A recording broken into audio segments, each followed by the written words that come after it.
I am torn between thoughts of how this is going to end. I mean, the friendship or vibe between Sipali and Mata.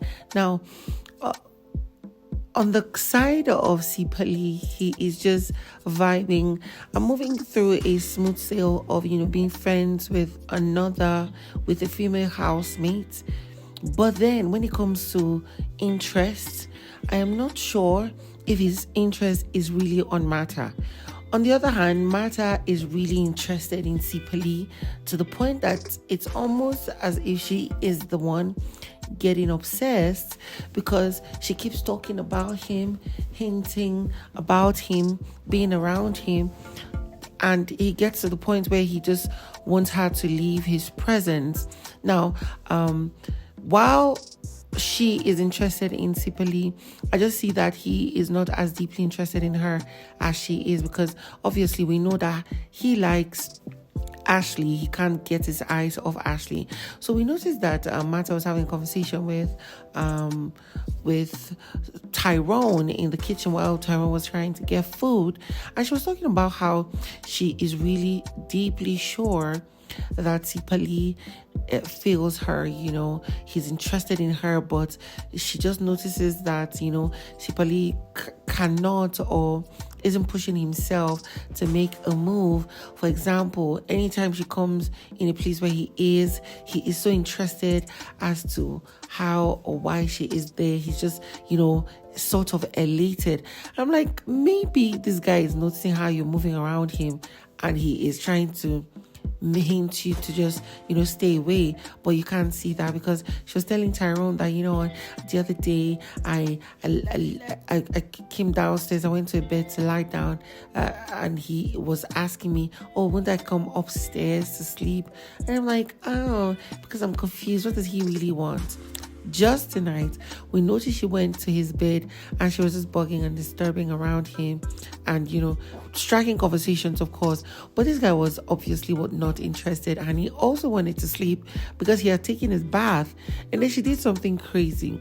He wasn't having any clothes on, and then just to spite him or do whatever she wanted to do, she tried to pull it off, and we got to see some bare skin, and he was shouting, oh, you want the world to see my nakedness and stuff?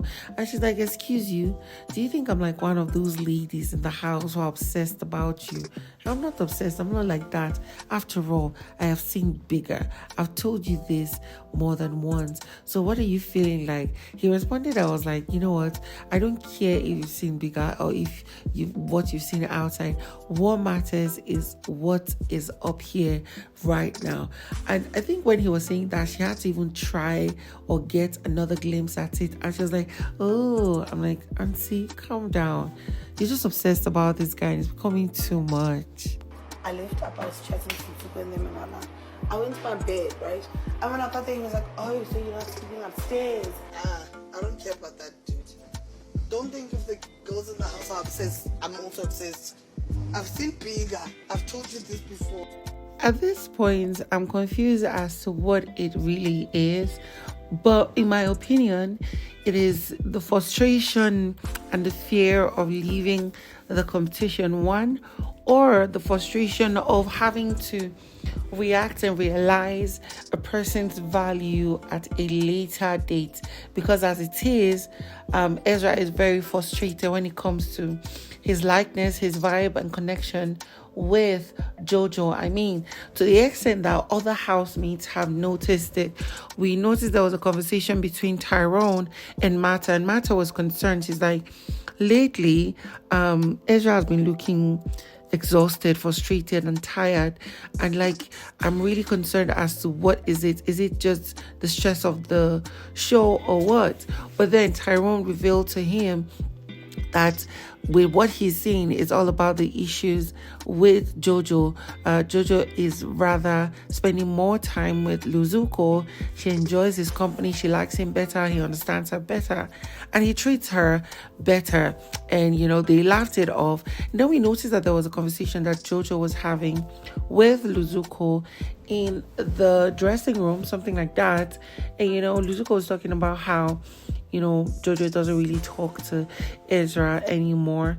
And, she just needed to clear the air when it comes to Luzuko, because obviously Luzuko is now liking her back as much, almost as much as she likes him. And she was telling Luzuko that, you know what, when I first came into the show, I really didn't come because of love or to be in a relationship or anything, because I feel I cannot really handle love. Maybe I handle love in the harder way, but the sweet loving that Ezra is giving me is too much. I don't know how to handle it or what to think about it. Or maybe I'm rather just seeing the other side of him.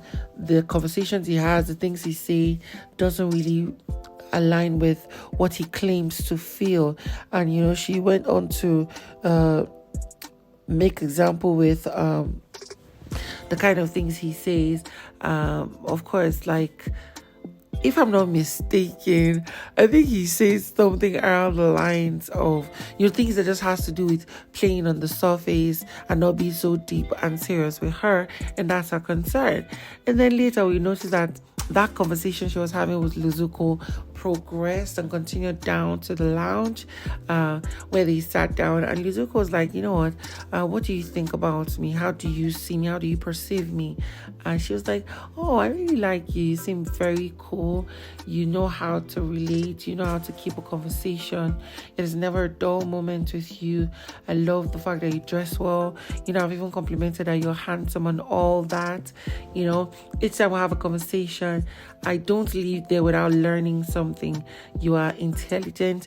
You know how to relate. See, guys, every statement she was saying about Luzuko was the same things she said about Ezra that time they had the first dinner where Big Brother, wanted them to get to know each other and get used to each other. And I'm like, oh, maybe because of what he says, how Ezra acts, she just lost interest. He seems like a player to her, and now she has found somebody that seems more like her type. It was really nice to see, but we all know that Luzuko has a girlfriend outside of the house that he's not going to compromise for. And then we also know that she had said she has a boyfriend, although she admitted or claimed that she's still a virgin. I'm just waiting to see how this all unfolds. I just hope nobody gets hurt in the long run. This good love that he's giving me is too much for me. I'm not good when it comes to love. The only love I know is the hard love. I feel like you're cool, very intelligent. We're almost similar. There's never a time I leave a conversation with you and I'm like, I didn't learn anything.